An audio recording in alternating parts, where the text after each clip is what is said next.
আয়তরে আয়তরে আয়তরে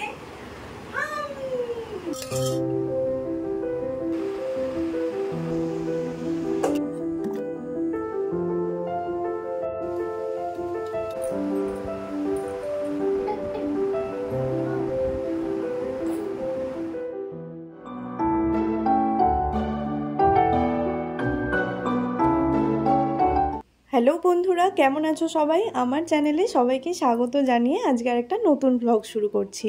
জানোই তো সোনা পাপার শরীরটা এখন বেশ কয়েকদিন ধরে খারাপ যাচ্ছে, সেই কারণে একটু ঝিমিয়েই আছে। অন্য দিনের মতো অতটা চনমনে ছটপটে নেই। সকালবেলা এইমাত্র ঘুম থেকে উঠেছে, এখন উঠে একটু পাপার আদর খাওয়া হচ্ছে।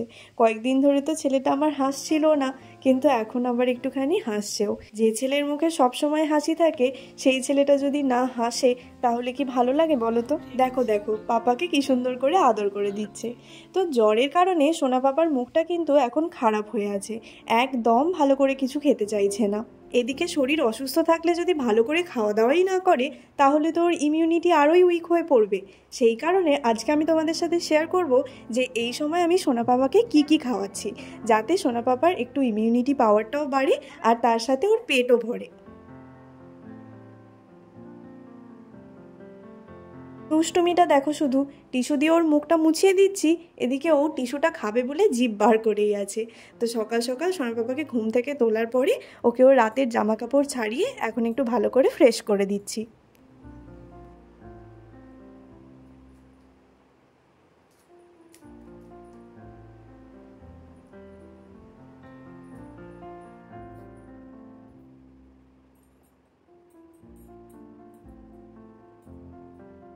এদিকে নীলকে ফ্রেশ করানো হয়ে গেলেই আমি চলে যাব নীলের সকালের খাবার মানে ব্রেকফাস্ট তৈরি করতে। আর আজকে ব্রেকফাস্টে ওকে খাওয়াবো আমি ডালিয়া। তো ডালিয়া বানানোর জন্য আমি এখানে সোনামুগের ডাল আর ডালিয়া ভিজিয়ে রেখেছিলাম। 10 থেকে 15 মিনিট ভিজিয়ে রাখলেই এটা যথেষ্ট। এরপরে একটা প্রেসার কুকার বসিয়ে তাতে দিয়ে দিলাম একটু ঘি। আমি ডালিয়াটা বানাবো খুবই সহজ আর স্বাস্থ্যকরভাবেই। এদিকে ঘিটা গরম হয়ে গেলে তার মধ্যে ডালিয়াটা দিয়ে একটু নেড়ে নেব।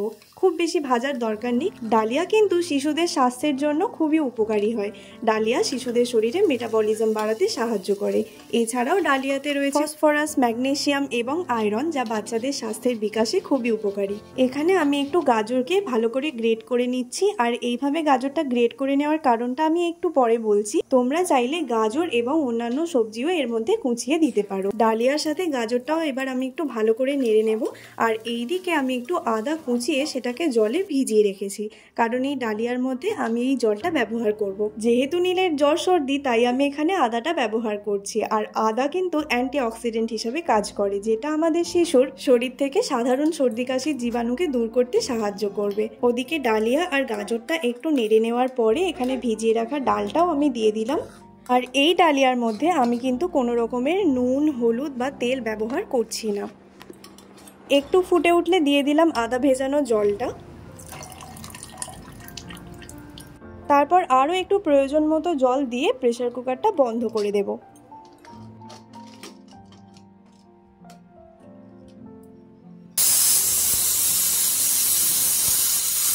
একটা সিটি পড়ে যেতেই গ্যাসের ফ্লেম একদম কমিয়ে দেব, আর তারপরে 5 মিনিট রাখলেই আমার ডালিয়া তৈরি হয়ে যাবে।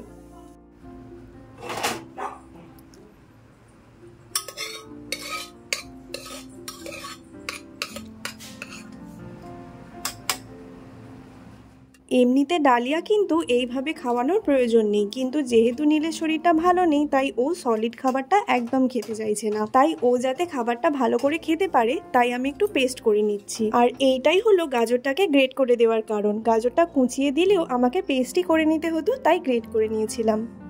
এই যে নীলের সকালের ব্রেকফাস্ট তৈরি। এবার চলে যাব নীলের কাছে। আর মহারাজ এখানে তার রিমোট কন্ট্রোল গাড়ির রিমোট নিয়ে খেলা করছে। নীলের খাবারটা আমি আর একটু নরম করলাম আর কনসিস্টেন্সিটা এরকম রাখলাম। আর এবার ওকে আমায় নানা রকম পদ্ধতিতে খাওয়াতে হবে। এমনিতে কিন্তু সোনা পাপা খুব ভালো করে খেয়ে নেয়, তবে এখন যেহেতু শরীরটা খারাপ তাই ওর খেতে একদম ভালো লাগছে না, তাই ওকে একটু ভুলিয়ে ভালিয়ে খাওয়াতে হচ্ছে।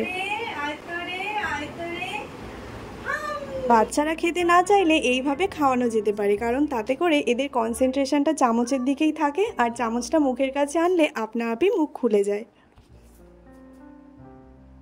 এমনিতে কিন্তু নীলকে রোজ স্নান করানোর আগে আমি বেবি অয়েল ইউজ করি, আর কি বেবি অয়েল ইউজ করি সেটা আমি অন্য আরেকটা ভিডিওতে বলেছি। যদি তোমরা জানতে চাও তাহলে ডেসক্রিপশন বক্স থেকে লিঙ্কে ক্লিক করে সেই ভিডিওটা দেখতে পারো। কিন্তু যেহেতু এখন নীলের একটু জ্বর সর্দি হয়েছে, তাই আমি নীলকে সর্ষের তেল দিয়ে ভালো করে ম্যাসাজ দেব। কারণ আমরা সবাই সর্ষের তেলের উপকারিতা জানি যে এটা আমাদের মাসেল পেন রিলিফে কতটা সাহায্য করে। এছাড়া সর্ষের তেলের মালিশ কিন্তু সর্দিতেও উপশম দেয়। আর বাচ্চাদের সর্দি কাশি হলে স্নান করানো কিন্তু কখনোই অ্যাভয়েড করা উচিত না, এতে সর্দি বসে যেতে পারে। তবে স্নানের জলটা হতে হবে হালকা কুসুম গরম। আর জ্বর খুব বেশি থাকলে তবুও স্নান করানো অ্যাভয়েড করে একটু স্পঞ্জিং করিয়ে দেওয়া যেতে পারে। এখানে সোনা পাপা নিজের মনেই একটু খেলা করছিল, তাই ভাবলাম একটু ক্যাপচার করি।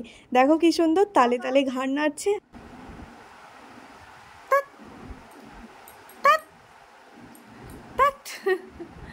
নিয়ে চলে এলাম নীলের দুপুরের খাবার। নীলকে দুপুরে আমি একটু সেদ্ধ ভাতের মতোই দিই, মানে ভাতের সাথে কুমড়ো, গাজর, পেঁপে এইসব সেদ্ধ, সাথে থাকে ডাল, আর তার সাথে অবশ্যই থাকে মাছ। দুর্বল শরীরে পুষ্টি আনতে অবশ্যই দরকার প্রোটিনের, আর মাছ যেটার খুব ভালো উৎস। ডিমও কিন্তু প্রোটিনের একটা অন্যতম প্রধান উৎস, তবে ঠান্ডা লাগলে ডিমটা একটু অ্যাভয়েড করাই ভালো, কারণ ডিম থেকে অ্যালার্জিজনিত কারণে ঠান্ডা লাগা বাড়তে পারে। ইরি বাপরে, প্রথমেই দিল দেখ। ওটা একটুখানি তোকে অতটা দিলে তুই মনে হয় খেতে পারবি না, অফ করে তুলে দিবি। ঠিক আছে, যদি আধকার তোলে একটু কম কম দিবি। নীলকে আমি কিভাবে ভাত খাওয়াই বা ভাতের সাথে মাছ দিই সেটার উপরে আমার চ্যানেলে একটা ডিটেল ভিডিও আছে, তোমরা চাইলে সেটা দেখতে পারো, ডেসক্রিপশনে লিংক দেওয়া থাকবে। স্নান করে কিছু জামা কাপড় মেলার ছিল, সেগুলোই মিলতে যাব বলে নেহাকে বললাম আজকে নীলকে খাইয়ে দিতে। আর নীল তো আমাদের খুব ভালো ছেলে, ও কিন্তু সবার কাছে খেয়ে নেয়। নেহা লেলি, আমি তো তোকে লেলি বলে কোনোদিনও অপমান করি না বল। খাওয়া দাওয়া করে সোনা পাপা এখন ওর পছন্দের খেলনাটা পেয়েছে, মানে পাখার রিমোট, ওটা নিয়েই খেলা করছে। আর ওই যে রিমোটে কনস্ট্যান্টলি আলোটা জ্বলছে, ওইটাই দেখতে ওর ভালো লাগছে।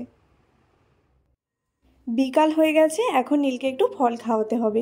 এমনিতে নীলকে আমি লেবুটাই বেশি খাওয়াই, তবে যেহেতু এখন জ্বর হয়েছে তাই জ্বরের মুখে আর টক ফলটা খাওয়াবো না, সেই কারণে তার বদলে আপেল, বেদানা এইসব খাওয়ানো যেতে পারে। তো আজকে আমি নীলকে আপেলটা খাওয়াচ্ছি, আর আপেলটা আমি নীলকে সেদ্ধ করেই খাওয়াই। আপেলটা কুঁচো করে নিয়ে এখন আমি এটা সেদ্ধ বসিয়ে দিলাম। আপেলটা সেদ্ধ হয়ে যেতেই এটাকে আমি এবার ভালো করে স্ম্যাশ করে নেব। এমনিতে বাচ্চাদেরকে রোজের একটা অন্তত ফল খাওয়ানো দরকার, আর শরীর অসুস্থ থাকলে সেটার প্রয়োজনীয়তা বোধহয় আরোই বেড়ে যায়। এই যে এদিকে আমাদের আপেল সেদ্ধ তৈরি, আর সোনা পাপাকে এখন অল্প অল্প করে নিয়ে খাইয়ে দেব।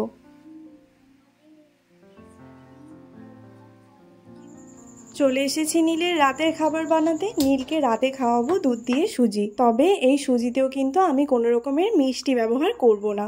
তো প্রথমেই কিছুটা সুজি কড়াই নিয়ে একটু শুকনো খোলায় নেড়ে নেব।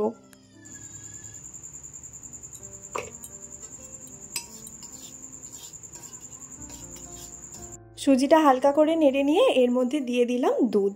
দুধটা একটু বেশি দেব, মানে কনসিস্টেন্সিটা একটু পাতলা রাখবো। আর গরুর দুধের উপকারিতা কে না জানে, এটা খুবই নিউট্রিশিয়াস, আর এর মধ্যে অনেক হাই কোয়ালিটি প্রোটিন থাকে যা আমাদের ইমিউনিটি সিস্টেমকে বুস্ট করতে সাহায্য করে। বেবিদের ক্ষেত্রেও তাই, তবে 6 মাসের কম বয়সের বেবিদেরকে গরুর দুধ না দেওয়াই ভালো, কারণ তারা সহজে এটা হজম করতে পারে না।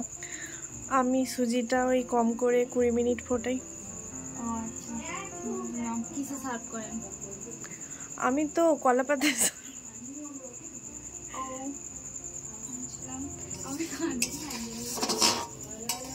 20 মিনিটটা আমি কিন্তু মজা করেই বললাম, ওটাকে আবার কেউ সত্যি ভেবে নিও না।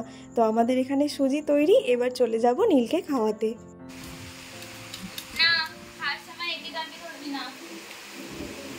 পালিয়ে যাচ্ছে, খাবারটা দেখেই পালিয়ে যাচ্ছে। ওই যে নীলের পিপি বললো আতঙ্ক, সত্যিই নীলের মনে খাবার নিয়ে একটা আতঙ্কই চলে এসেছে বটে। রাতের খাবারটা খাওয়ার সময় খুব বায়না করছিল, খেতেই চাইছিল না প্রথমে।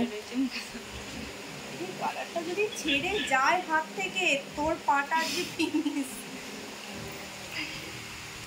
তোর পিপি ওই ব্যবস্থাই করে দিয়েছে, মানি হচ্ছে যে কাঁটা দিয়ে কাঁটা তুলতে হবে, ওই মানি করছে, দেখ কেমন এক এক।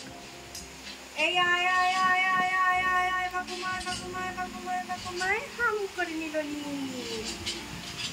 চলো বন্ধুরা, আজকের ভিডিওটা তাহলে এখানেই শেষ করা যাক। এই ছিল আজকে আমার নীলের সারাদিনের খাওয়ার রুটিন। তোমাদের সাথে দেখা হবে আবার নতুন আরেকটা ভিডিওতে। ততক্ষণের জন্য সবাই খুব ভালো থেকো, সুস্থ থেকো, তোমাদের বাড়ির বাচ্চাদেরও খুব ভালো রেখো, সুস্থ রেখো। আজকের মতো টাটা।